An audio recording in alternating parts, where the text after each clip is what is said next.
How are you doing? We're excited to be with you again. I am your co-host, Elisha Sumo.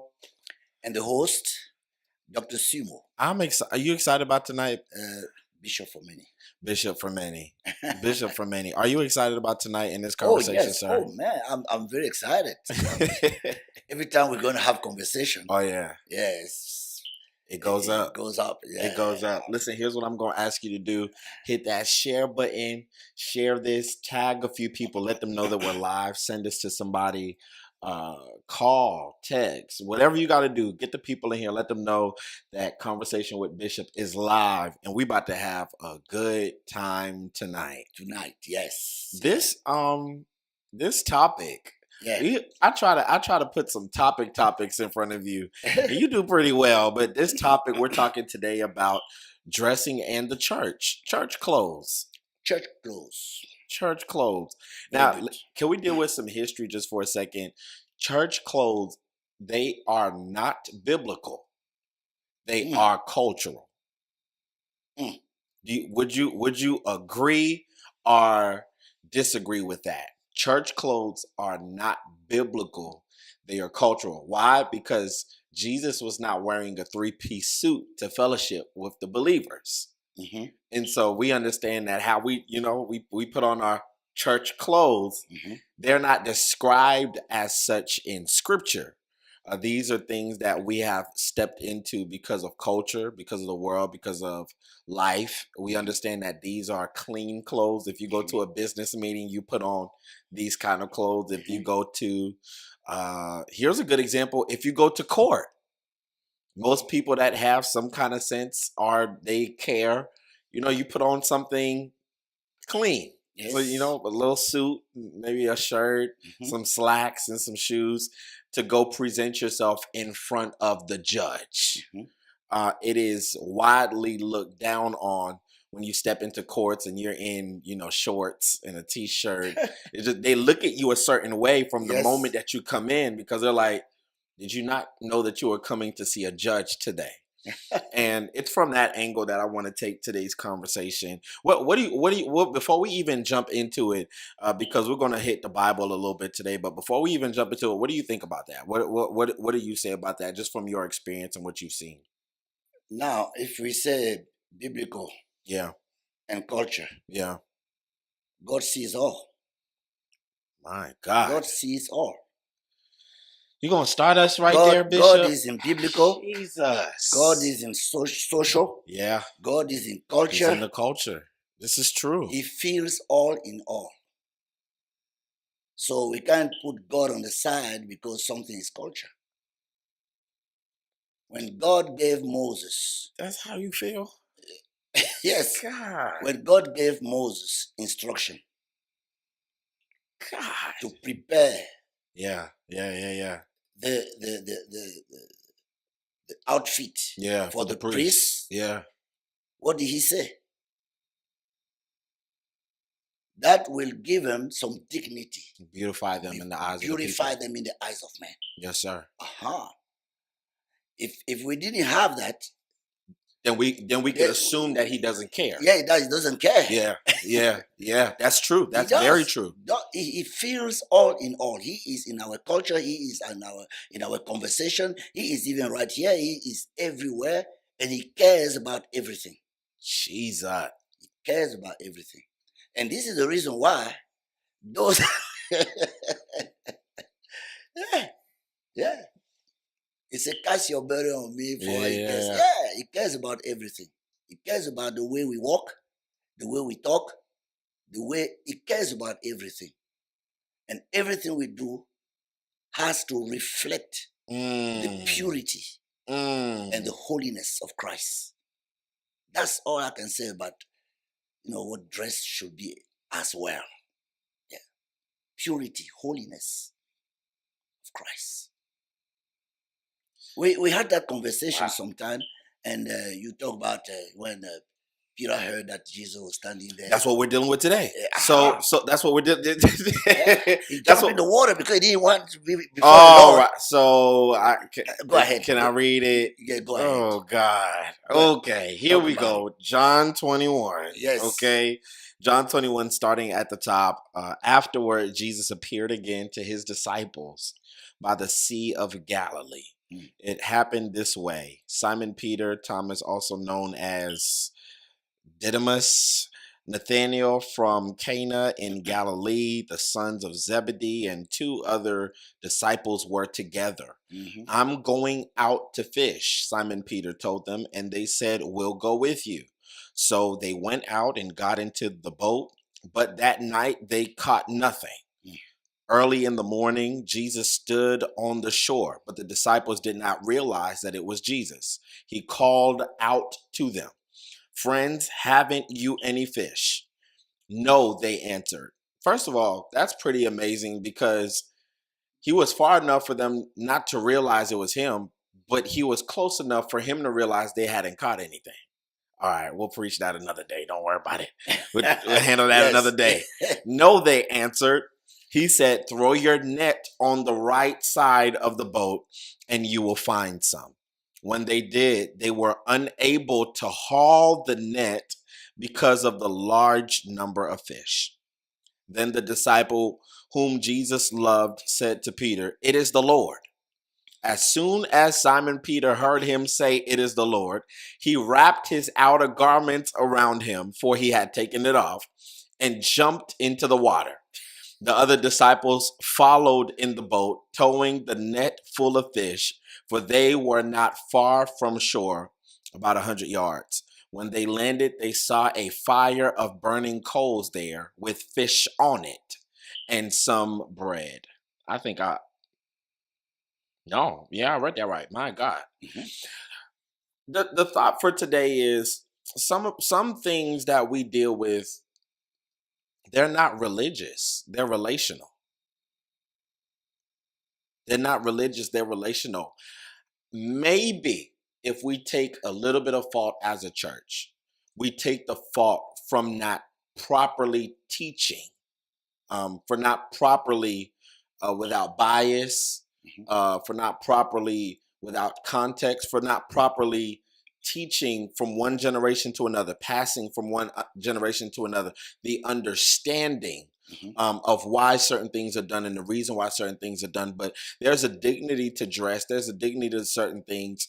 And of course, inside religion, inside spirituality, and of course, inside culture.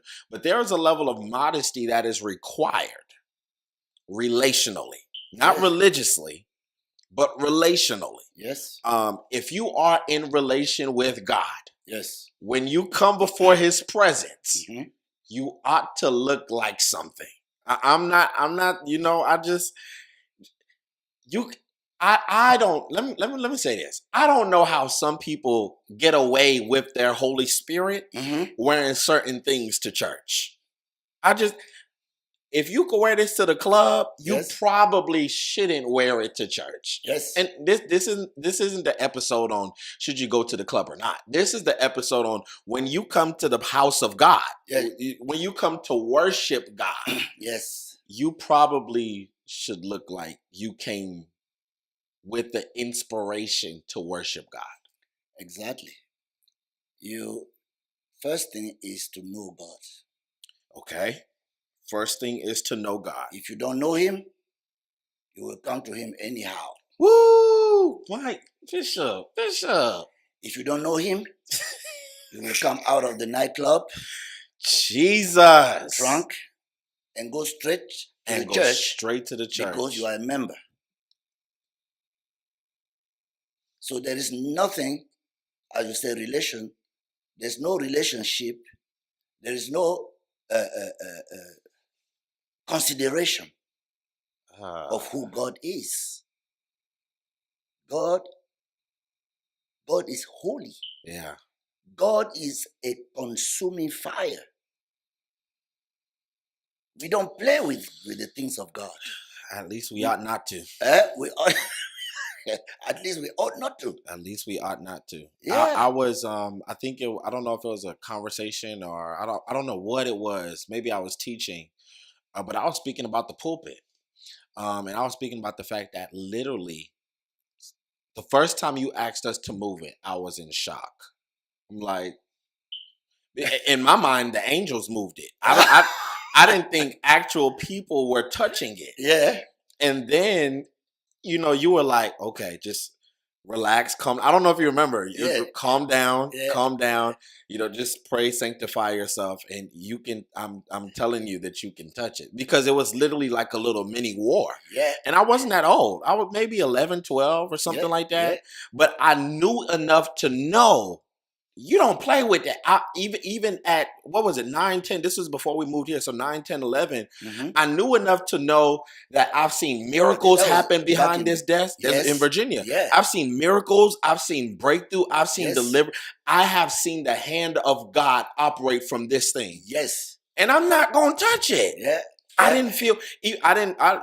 We come from, we're PK, so we didn't come from a life of sin by Yes. by whatever definition of that. That's right. But I knew enough to know I ain't.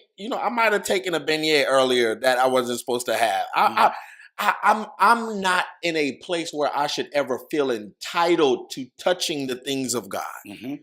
And since that day, every time we move it, even now in grown years, before I touch it, I pray. Yeah. Oh, we have to consider that God is present Yeah, in everything. yeah, He is present in everything.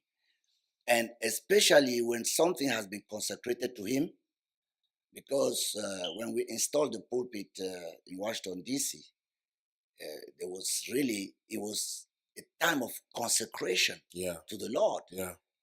We slept behind that pulpit 21 days without food, no water. We slept behind that pulpit 7 days without food, no water. We saw, as you said, we saw signs and wonders Yeah. behind that Yeah, pulpit yeah, for years. yeah.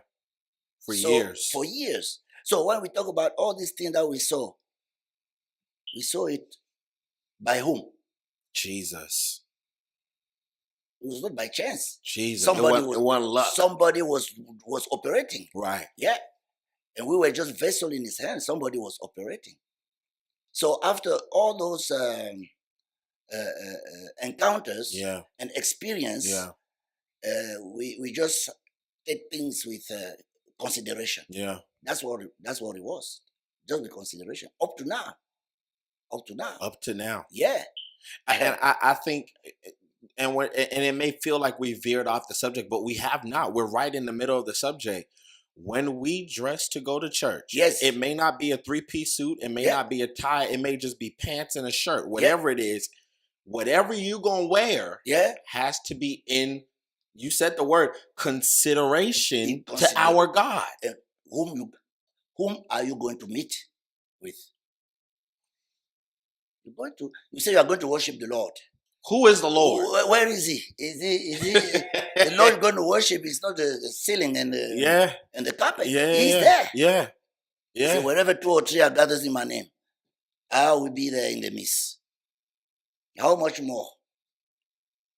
So we don't take this for granted. We don't take this like a joke. It's not a joke. Perhaps the thought is, are we even sure? Do we even believe that he in fact is there? Yeah, that's the problem. It got to boil down to that. Yeah. It got to boil down to, do we even think he's present? That he is there. Yeah. So I said earlier, the problem is many just imagine a God. Yes. Just imagine a God.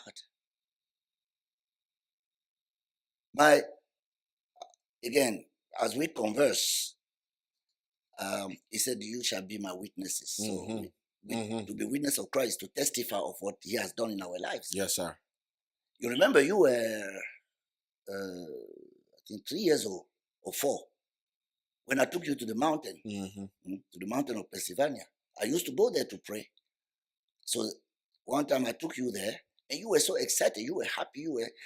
I have my staff, and you look around. You saw a piece of wood. You picked it up, and you were walking like Abraham's son. So it was very interesting. I'm talking about this just to say that my encounter with the Lord on that mountain had been very, very awesome. Yeah. I've seen things there, and I shared when I came back one time that I saw the Lord. Yeah. I saw the Lord. He passed. He walked. pass in front of me. And I did this. I said, is that a person or is Yeah. I was confused. So what I did, it was a mountain going down this way. So I rushed to this side To go find. to intercept. I said, if it is somebody, I will find him on this On side, the other side. on the other side. So I rushed. I was even running. I came to that side. There was nobody. Jesus. I looked down in the valley. There was nobody. And there was no way to go down there in the valley to get to the town. The only way was where I was standing. Yeah. The only way was the place where I was standing. Midway to the top of the mountain. I saw him come down, walking. And he has a long robe, blue, white on top, blue at the bottom. Blue and white. I remember very well. He looked at me and then he gave me that vision. Yeah. That vision. So I take the things of God very seriously. Yes, sir. Yes, sir. Seriously. He said, dress, fix the attire this way, and so that they will have some, they will be beautified and have dignity in the eyes of the people. Yeah. Yeah. Yeah. He never changed. He never changed. And I think why, because I do my best when even in conversation, of course in preaching, but certainly in conversation, to address all of the different facets, because many will say, and we even know some, we've had some conversation, even with family. So we know some that will say, that's the old covenant. Priests no longer need to wear that. We're all priests now. That was done away with the blood. That was the first covenant. We're under the blood, under grace, which is the new covenant, which is all true, which is all fine and which is dandy. But which is why I wanted to bring this story, is because this story is outside of the religious context. It is outside of the sanctuary. It is outside of the temple. It is outside of the constraints of church. This is everyday life. This moment happens while Peter is doing what he does. This happens at the place of his profession. And in the place of his profession, he realized that I am not well enough to be seen by Christ. By Christ, exactly. This is not in the sanctuary. No. Praise and worship is not going forth. The preacher is not about to preach. This is everyday life. Everyday life. This is in the place where he makes his money. This is his profession. This is what he's good at. And while he's working, now that he realized that Jesus is at his work spot. Not in the church, not in the sanctuary, not in the temple, not in a meeting with the pastor, but in his work location, he realized, I'm not fit for Jesus to see me right now. Thank you. Thank you for mentioning that. So do we have to be well put on only when we go to church? Yeah, that's a Only question. when we go to church? That's a question, Bishop. That's a good question. It's not only when we go to church. That's a good question. That's a good question. That is a good question. I want to slow down here. No, go ahead. It's all gas, no brakes. Yeah, I want to slow down here. If you're a child of God, you have to know where to go. You have to know where to go. I prefer putting it this way. Because if I say I have to know where not to go, then they will begin to say, oh, there's a restriction. I have to know where to go. If I'm a child of God. So, and then wherever I go, I know I go with the Lord. Yes. Because I go with the Lord. In this story, Jesus is on the shore, but in our lives, he lives in us. Yes. It's even the game has changed. It's even worse. Because he's no longer on the shore watching. He's living in me. I'm now the temple. So now the game has completely changed. You use one word that I would like to emphasize on. Yes, sir. You say the law. Yeah. Oh, we done away with that. That was in the Old Testament, in the olden days. With Jesus Christ, this is no longer valid. It's all valid. Jesus. Let me tell you what is no longer valid. The blood of the goat. Jeez. The blood of the ram. The blood of the sheep. Yeah. because one unique, ultimate blood was shed on the cross.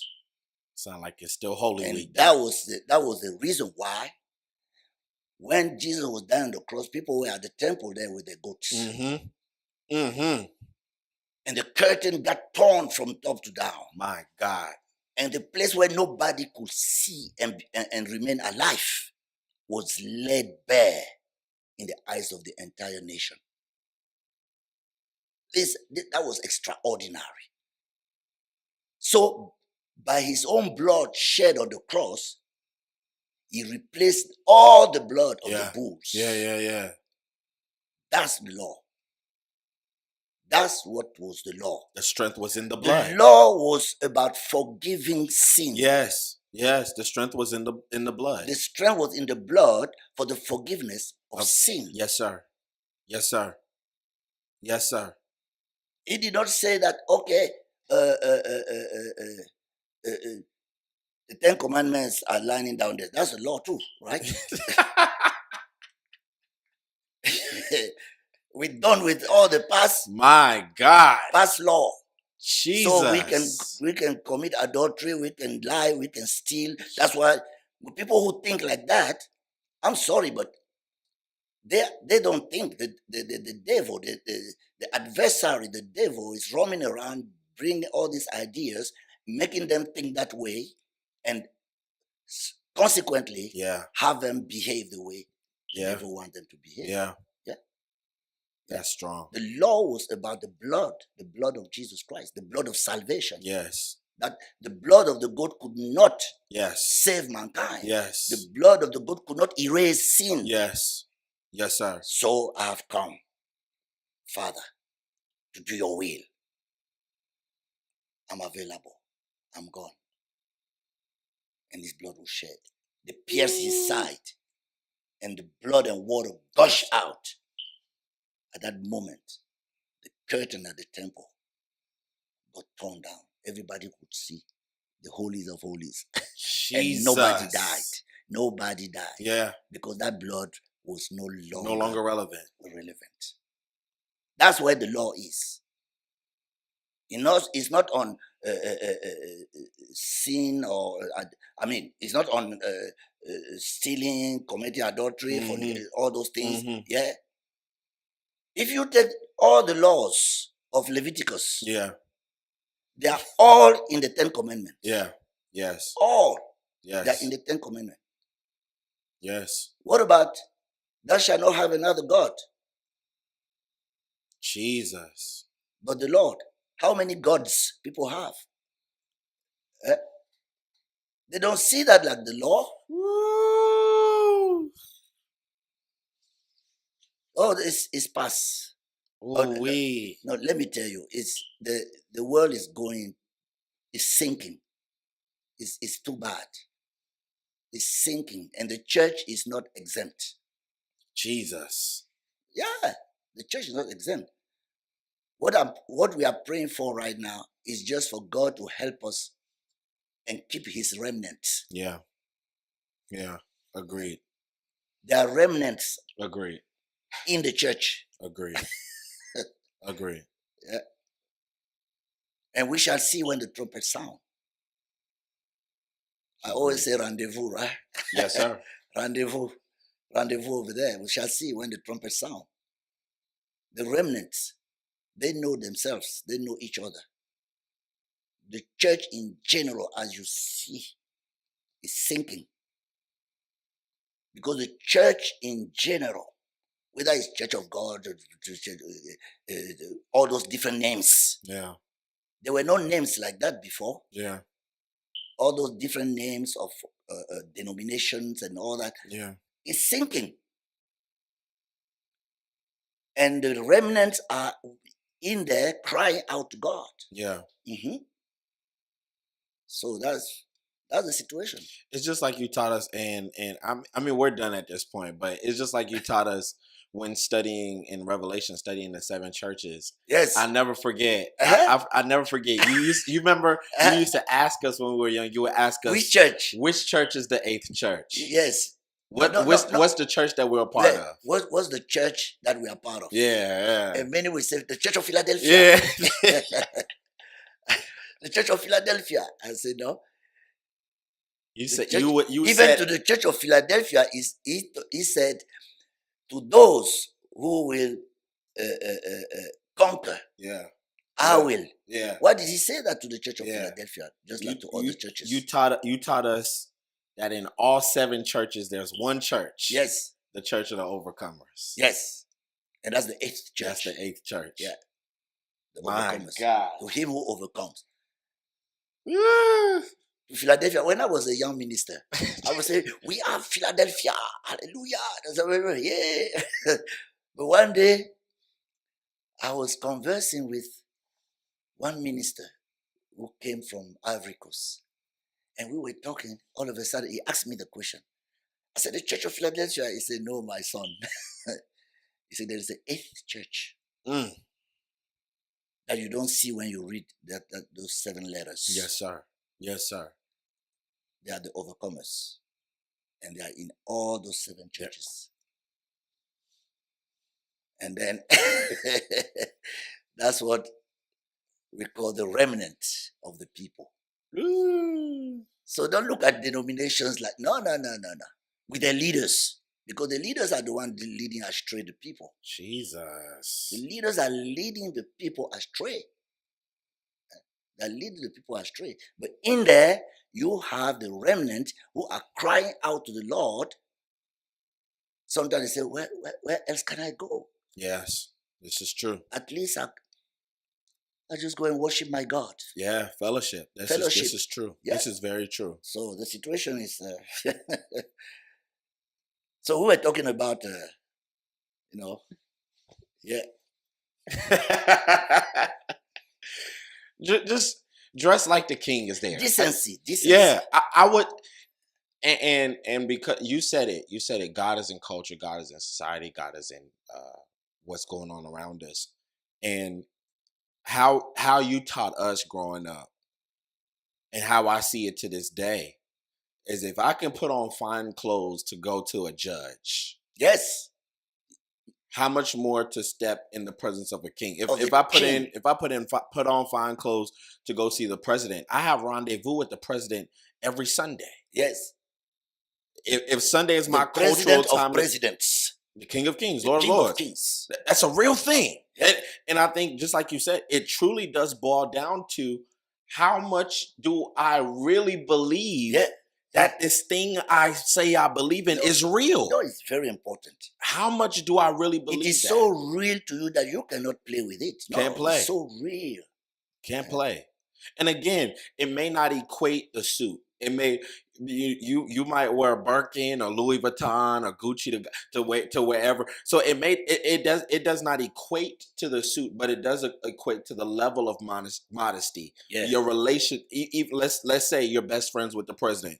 You're not going to wear underwear No, to go sit with the sit president at any time. Because it's your No best friend. Even if that's your best friend, whether you're going to go play tennis, there is a polo attire, and Yes. you'll wear the best polo. The best polo. You'll wear the best slacks. Yeah. You'll wear the best pair of Nike shoes. You're going to put on the best. I have seen people, excuse me about this, No, maybe go somebody ahead. may recognize what I'm talking about. Sitting in front of the president with t-shirt and hat on the head. Yeah, You don't put on the hat on your head when you're standing in front of a dignitary. in front of a dignitary. Yeah, And this is the president of the United States. You are sitting there talking with him and tapping his shoulder. and it tells you the and say, regressed level. and say, oh, I like this guy. Yeah, it tells you, it gives you an understanding of how society has regressed. Yes. And we have to remember That's that the representation of yes, society. there you go. There you go. That's what there it is. you go. There you Yeah. go. There you Yeah. go. And what we have to realize in church is if we're not careful, Mm-hmm. when we begin to make what's outside normal in the church, you Mm. cannot be upset when you see things normalized in the church Mm. that are synonymous with what's going on in the outside society. Agree. There has to be a different culture. Yes, sir. Absolutely. There has to be and again, because somebody gonna say something. And again, I am not saying that it equates to the suit. I am saying it equates to a level of decency. It equates to a level of modesty, Can you read for and us there? equates to a level of consideration. Can you read for us there what he says? 1 Timothy chapter 2, verse 8, I think, and 9. 1 Timothy 2, 8, and 9. Therefore, I want the men everywhere to pray, lifting up holy hands, without anger or disputing. And 9, I also want the women to dress with modesty, decency, propriety, adorning themselves, not with elaborate hairstyles or gold or pearls or expensive clothes, but with good deeds appropriate for women who profess to worship God. Thank you. Decency. I come out with decency. Decency. Yeah. Decency. Because you have to see things with a spiritual eye to understand why he talks about gold. Yeah. Gold and apparels. See it with spiritual eyes. Decency. Yeah. Bishop, it's been another time, sir. We've Yeah. had another time today. That's it's very important. We're going to God, not to an imagining Yeah. force. To this idea. Yeah, idea. To the universe. Imagining force, universe. Yeah. Yeah. Yeah. I was picking some books to cite in my book. Mm-hmm. I'm editing. I'm bringing out the second edition. Divine Healing Power. You need a copy. Yeah, absolutely. Yeah. So the guy in the library was helping me to look for some books. Mm-hmm. He brought out one book. I looked at the book. I looked at the title. I said, but I took the book anyway. Mm-hmm. So when I got home, I began to read those books, different part of the book. So that particular book had hit me from the cover. But now when I opened the book, I found out that it was not a divine healing. Mm-hmm. It was not even talking about Jesus, but it was a yoga book. Because the title was Spiritual Healing. Spiritual healing. Spiritual healing. Yeah, spiritual healing. Jesus. And the guy in the library gave it to me. I said, okay. I looked spiritual healing. I said, man. Jesus. Let me take this. I'll see. So I didn't even read it. Just a little part of the introduction. I said, this is yoga. Strange source. Yeah. Strange source. My God. No. We are worshiping, we are serving a living God. Yeah. Serving a living God. So his word speaks to us. Everything, found it there. Yeah. So the clothing is important. Yes. You are going to meet with the King of Kings, the Lord of Lords. Yes, sir. You think that he doesn't see you, or he's just an imagining God. Yeah. So you can be anyhow. Even the way you walk in that sanctuary should be different. Should be different. It ought to mean something. We are respecting everybody. Yes. But we are respecting the presence of the Lord. Yes, sir. Because he said, whenever 2 or 3 gather in my name, I will be there in the midst. Yes. It doesn't mean that God is not in the midst of all the church that is sinking. He's there, but were there not angels in the 7 churches? Sure. Yeah. This church has an angel. Yes, sir. To watch. Yeah. And to give report. And to report. And to report to God. Yeah. So. And to report. We have to be well. Yes, sir. Decency and orderly. Well, it's been another night. This was good. Thank you for the subject. This was good. That was very important. This was good. So if somebody has any question, they can go to this. about this question. This really was good. Yeah, about this topic, let them contact us. Yes. We love you. God bless you. Have a great week. We understand this is the start of your week, so have a great week. Have an Amen. amazing week.